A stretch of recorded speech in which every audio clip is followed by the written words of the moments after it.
private sector, government, to get things done. It was this collaboration that brought about a beautiful Freedom House Museum that used to be the largest slave pen in America. It's down on Duke Street. Government helped. Appropriated funding helped. Private sector helped. Nonprofits helped. We got it done. It's time for leadership that can listen, that can engage the will of the people to move forward on common sense things. Background checks, that's common sense if you want to get a gun. Protecting Social Security and Medicaid. It's time for a leader who believes in social and economic justice. It's time for a woman to defend access to reproductive health care and a woman's right to choose. And make sure politicians and employers don't interfere in our personal business. Let me be clear. I am pro-pay equity, I am pro-choice, and pro-women's health, period. And you know, I'm not just for pay equity for women. I want women to have access to capital so they can own businesses and be employers and not just employees. It's time, y'all, for a woman who believes in equal pay for women. But I want men, you all will benefit from that too. If that pay is equitable for a woman, there's more money coming into the household. So men, let me hear you give that applause. It's time for a woman from a working class family where my mother spent 30 years with the U.S. Postal Service. So I understand why we have to protect federal workers and how we cannot let extremists shut our government down again.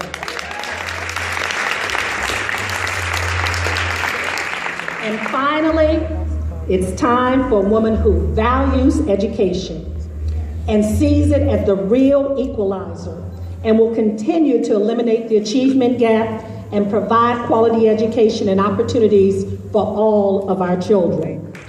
It's just time for community leadership to come forward, and if we can put a community organizer in the White House, we can put a community leader in the U.S. House.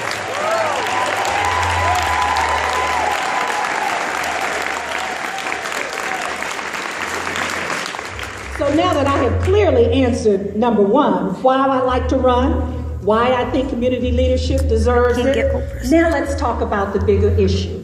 How do we make sure that these young women who are in front of me from T.C. Williams High School, Mount Vernon High School, where I graduated, Hammond Middle School, Arlington Public Schools, how do we empower our women and girls for leadership?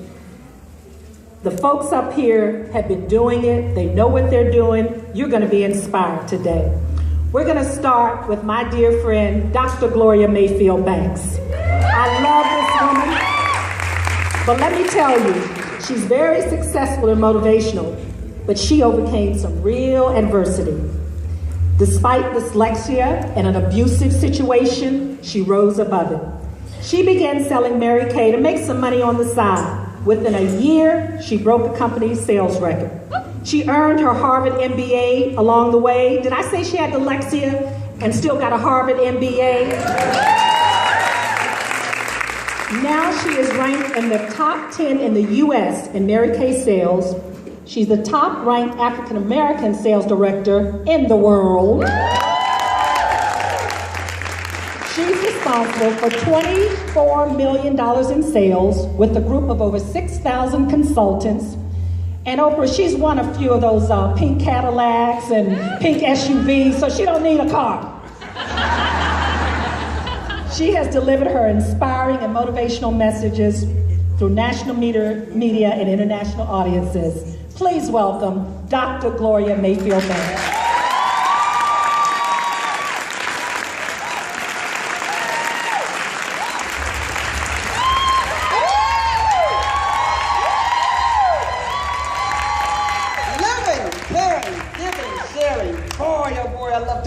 Daring. A magic million? Can you imagine such?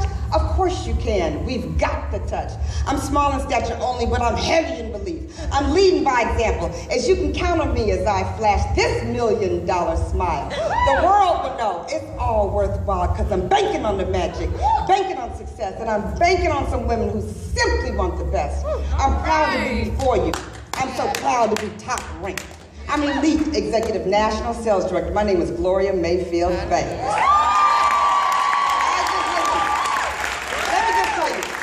Today we're talking about empowering women, and that's one way I empower myself, the way I talk to myself in the morning. No telling what might happen to you if you start talking to yourself like that.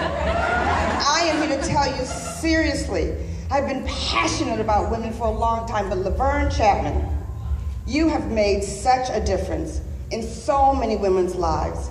It is without a doubt that everyone in this room will tell somebody else who you are and what you've done, and we will take a woman who for many years has been extremely passionate, extremely energetic, extremely on point, extremely hard-working and focused towards taking people to a high level. And now we get to move you from the community into the Congress, where her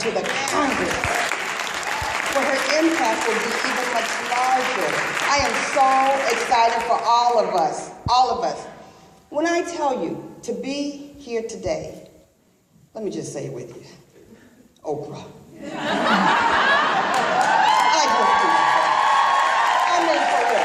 Let me just say what we're all thinking, okay? Let me just say thank you for everything that you've done for everyone in so many different ways. I'm proud to be here, You guys, we want to be clear that we are in a situation, Laverne said it correctly, as we build women, we build America. As we build men, we build America.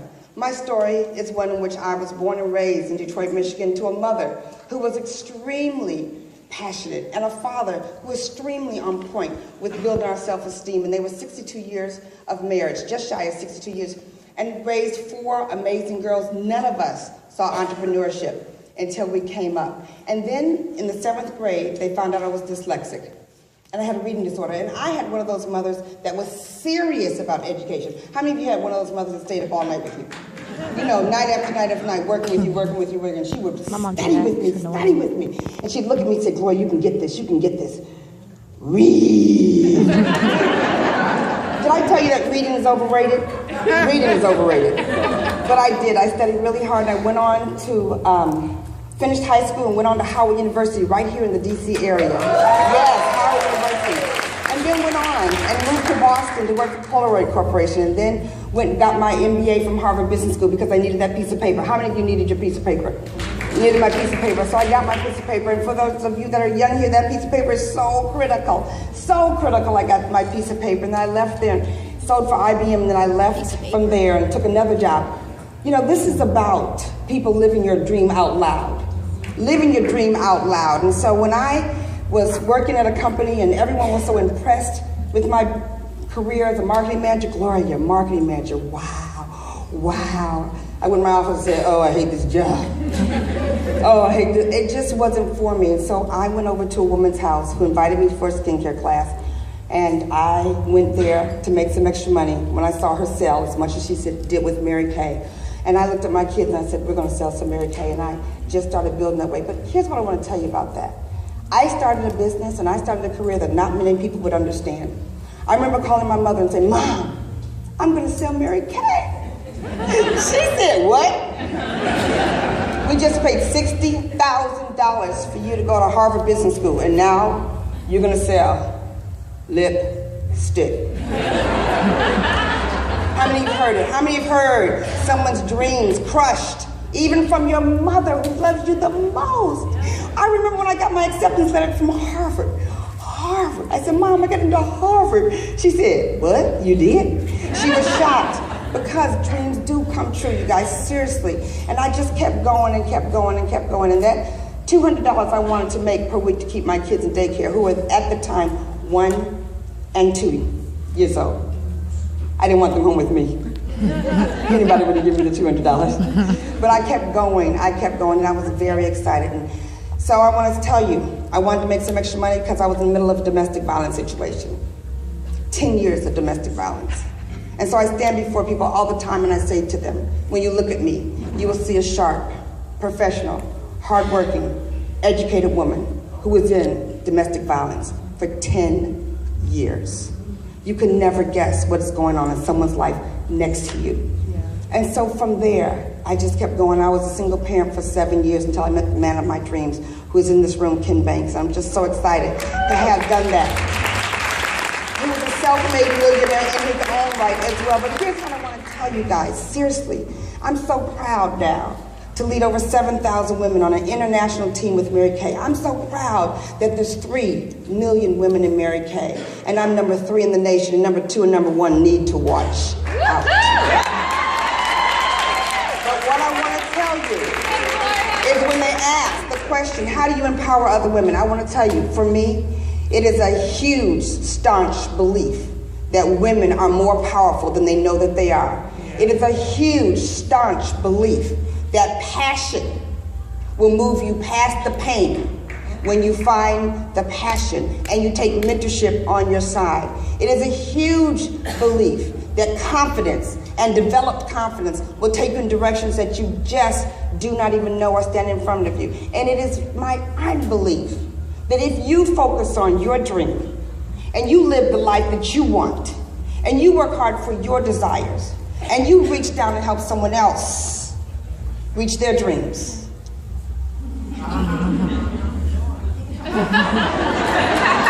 If you reach down and help someone else live their dreams, your dream will be brighter than ever.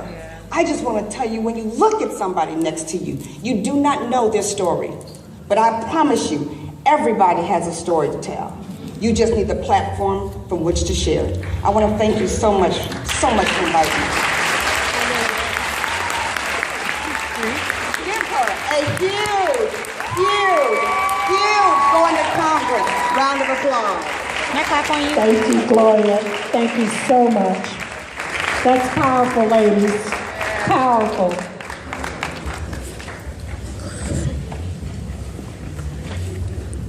To really lift people when they have lost so much in life, when they have been struck with addiction, homelessness, that's real lifting. And I met an organization in 2008.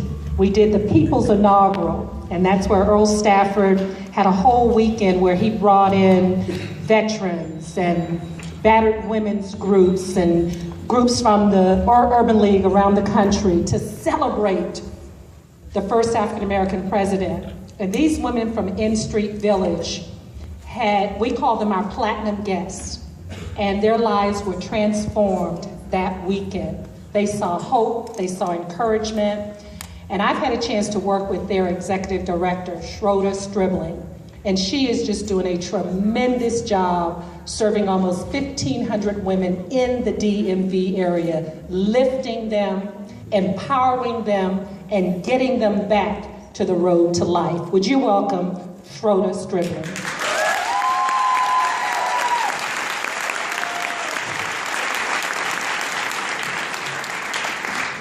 Thank you so much for that introduction, Laverne. It is a genuine honor and a privilege to be here, and let's see if I can actually manage the mechanical aspects of getting that in there. I think I did. What a privilege to be here tonight. What a privilege to support you in your candidacy. This is an important event and an important night, and it is a special privilege to be able to focus on the issue of women's empowerment in this region, which is critical to all of us, which is important to all of us, men, women, and everyone. He was here tonight, young and old. It's such a pleasure to see so many young people, including my beautiful daughter over there, and lots of other young folks among us, as we talk about these issues, which are so important and which we know that Laverne Chatman will work so hard for as our next Congresswoman from the 8th District of Boston.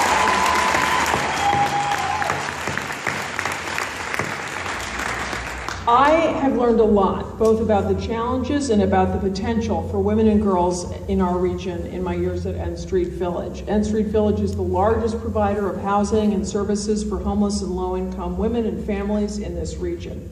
Women and girls constitute more than half of this region's population at 52%. It is essential that we provide them, otherwise known as us, with the educational and the economic opportunities that enable us to thrive. But at present, we are far from that goal, which is why we need Laverne Chapman as our next Congresswoman, because she will get that job done.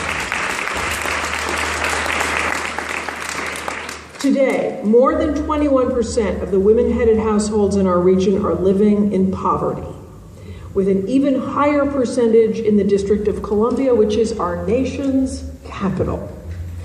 At my organization of N Street Village, we serve over 1,500 homeless and low-income women and families each year alone, and each of these individuals comes to our community with a unique story. They may be seeking housing, they may have a healthcare crisis, they may need support for education and employment. All of these are fundamental needs which they deserve to have met. In 2013, our region counted over 11,500 people living in homelessness. Approximately 65% of the women in that group were single heads of households, and another 32% of the women in that group were alone, on the streets or in shelter. And yet, we know what needs to be done. We know how to create effective solutions, and we need the leadership of women like Laverne for us working in Congress to make it happen.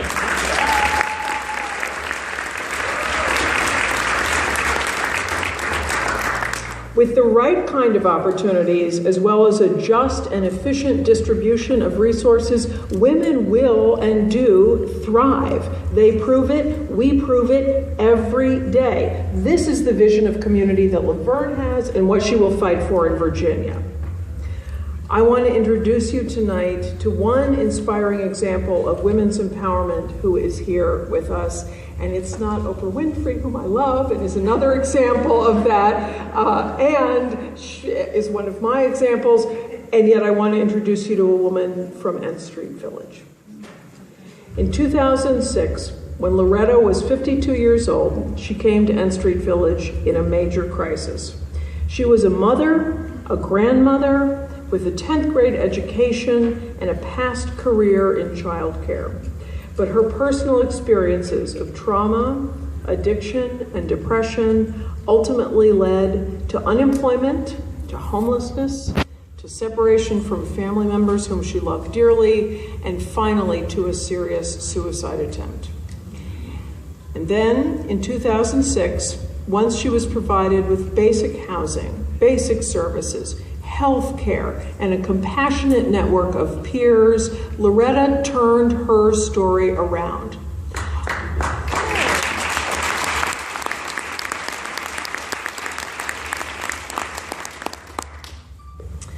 She worked hard to pursue her recovery, to attend to her physical health, to access new income, and to reconnect with her families. And now, 8 years later, Loretta lives in her own apartment. She's working toward her GED. She supports her family every day by caring for her grandchildren and her elderly mother, all of whom are extremely proud of her. And each week, without fail, Loretta returns to N Street Village to serve as a mentor to other women who are coming behind her.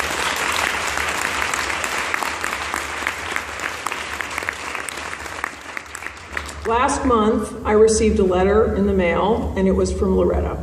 It enclosed a beautiful handwritten note and a message of gratitude and a check for $100.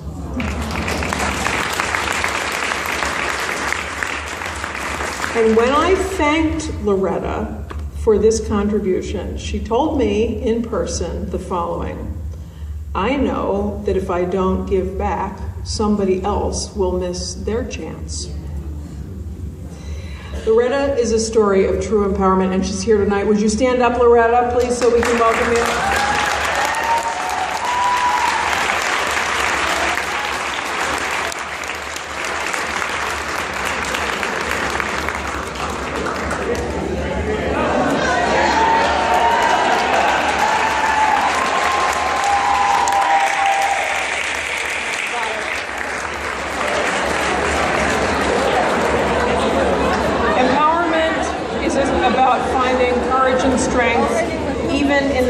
desperate moments of one's life and following the impulse to give back after you've found your own healing, like Loretta.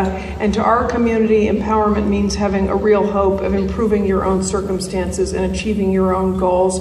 We are all in need of this kind of empowerment at some point in our lives. We all face those moments of need and vulnerability, and we all have ability and capacity to give. We're called to participate in a circle of mutual giving and receiving. Women are good at this. Laverne is good at this. Laverne will work for this, and I'm proud to stand for her today, and I look forward to a new day of inclusivity that she will bring to people.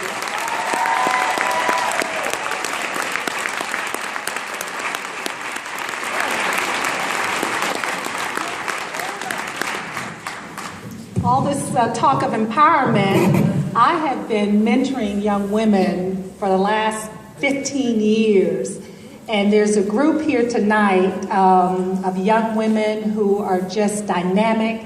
They're leaders. They give back to the community. They call themselves the Fab 15. Would all of the Fab 15 please stand? These are my mentees. Thank you, ladies. You're going to rule the world.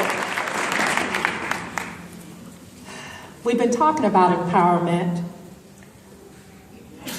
but seldom do we let the folks who've been empowered and who are the girls that are becoming women have a chance to talk. Well, Oprah gave Bob and I a real gift 2 years ago.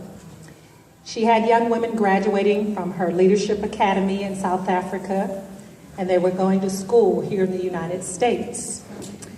And you know, like in an adoptive situation, you don't know what kid you're gonna get. You're just happy to get a kid. Well, this one was designed for us. She just was designed for us. And whatever research they did, well, God just took care of it. He put her there. But she embodies empowerment. And she's gonna talk to you, and especially you young women, about what it is to be empowered, and then how you reach back and empower others. So she calls Oprah Mom-O, and she calls me Mom Laverne, so we share her, but she is truly my daughter. Mpumi.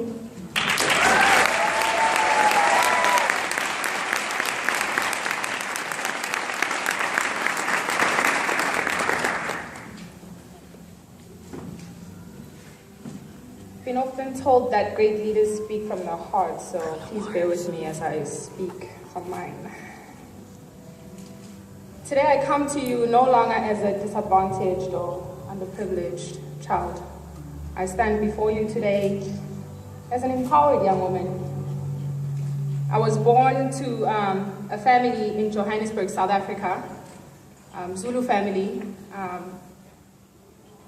What you'd find common in most parts of Africa at the time. I was born in 1993, and I was born in a house, well, literally a shack, a tin shack, and my grandmother had 9 children at the time, and she had to take care of her own 9 children, attend to my grandfather, and all of the other grandchildren that came from the 9 children. So you can only imagine what that kind of household carries. And it wasn't until we made a big move to Johannesburg, because there was a great demand of labor, that my life began to slowly change. My grandmother is a domestic worker, and she moved to the city for the opportunities, I suppose. And my grandfather was a panel beater, so he fixed cars in the city. And it was at this point in my life, I was about 3 years old, that I was introduced to what I'd call a formal education. At 3 years old, I had the opportunity to go to church and learn how to speak English. And this was a lot of fun for me. I'd learned big words at church and then want to come home and say it to my family, but then we'd sort of get stuck because not everybody in the household, seldom, in fact, nobody usually knew what I was saying, and so it was a bit of a contradicting experience. It wasn't until the time I started connecting the dots that, wow, if I say these big words by telling Bible stories, I seem to impress everybody in my family because they know what I'm talking about if I tell them a Bible story, and then I get to throw in my big words, and that's where I got my validation in the family. So I had a great time with that. Yes, was. I remember a time before the greatest opportunities in my life came when my mother had me when she was 17 years old. And she tried going back to school. That didn't work out for her. When we moved into the city, my mother got into everything really to try and make ends meet. She went from selling fruit in a street corner to being a security guard somewhere. And I later found out that my mom actually went into prostitution for some time. And I remember a conversation, one of the very few conversations that I have of her was when she sat me down. I was about 8 years old, and she told me that she had contracted HIV and AIDS, and that at the time she was living with AIDS. I was only 8, and I didn't really understand what my mother was telling me. But for a moment in time, she spoke to me as if I understood, and I sat there and listened as though I understood when she told me about the power of education. My mother spoke to me and explained that if you don't get this right, this is where you end up. She looked me in the eye, 8 years old, and she said, "You've got to promise me that you will do your best. You've got to promise me that you will listen to Gogo." Gogo is a term for granny in South Africa. "You've got to promise me that you'll do your homework, you'll go to school, and you've got to promise me that you will not be me." And I promised.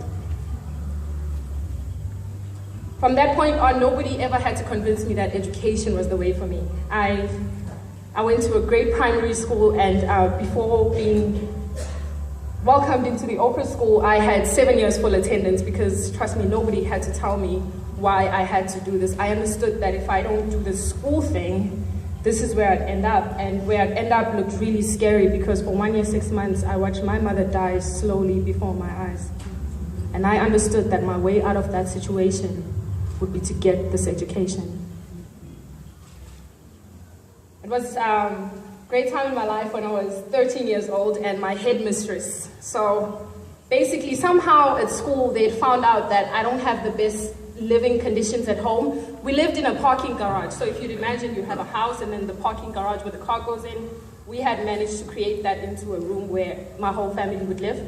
And somehow that got to my school, and I think my teachers were really impressed at how I came from those conditions, but was still able to always show up at school, and I was still able to truly dedicate myself to my schoolwork.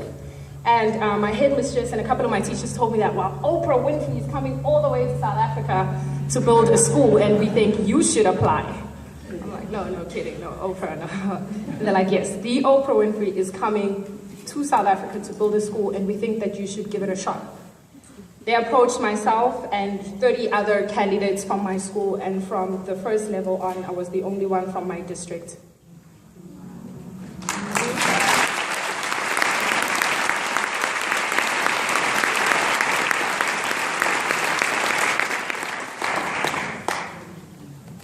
And that's really where things started to change.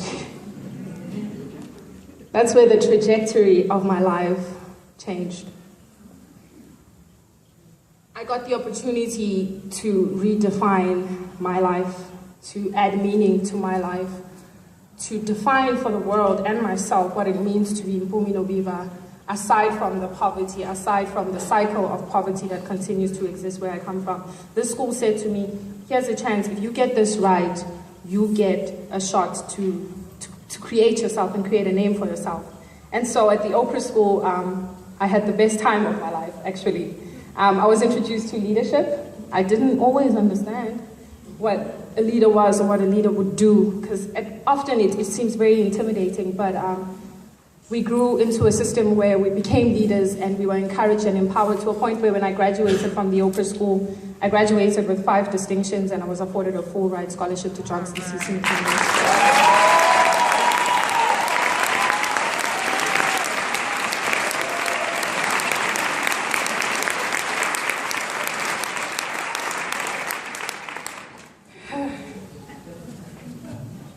It's amazing to hear myself say this.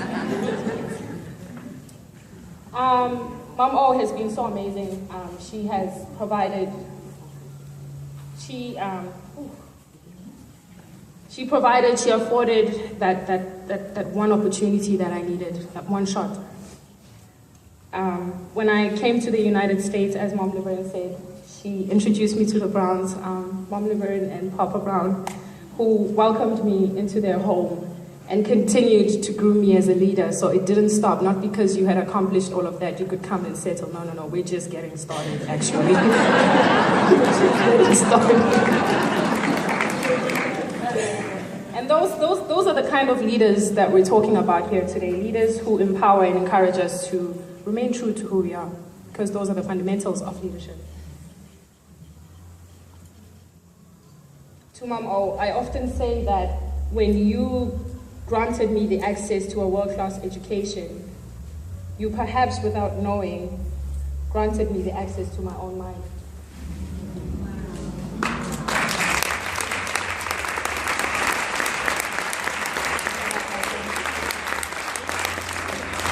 For that, I thank you. To Mom Laverne, my great Mom Laverne, I'd like to say this quote to you that Utata Nelson Mandela eloquently stated, wrote in his book of quotations. He said that only leaders of a special caliber and integrity are able to see the basic problems that affect us all. And that is what I truly believe is your role in this race. Wow. To be the leader, the kind of special leader, who is able to lead with integrity and always see the basic problems that connect us all as humanity.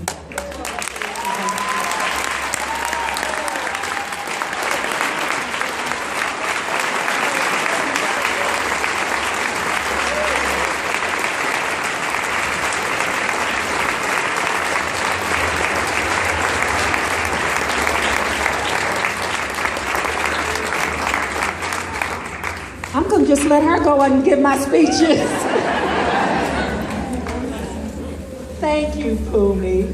Wow, isn't she special? Isn't she empowered? That's what it's all about. We have some major organizations here represented who are empowering women every day. I'd like to recognize the national president of the Links Incorporated, Margot James Copeland. Would you please stand to be recognized? The leader of 12,000 women empowering their communities. Her Excellency Mula, the ambassador from Tanzania. Would you please stand? Is she still with us? Oh, okay. Thank you. Deborah Britton, the former president of the Association of Junior Leagues International and the Leadership Circle of Vision 2020. Thank you, Deborah. And Eleanor Smeal, the president and founder of the Feminist Majority Foundation. She's still here.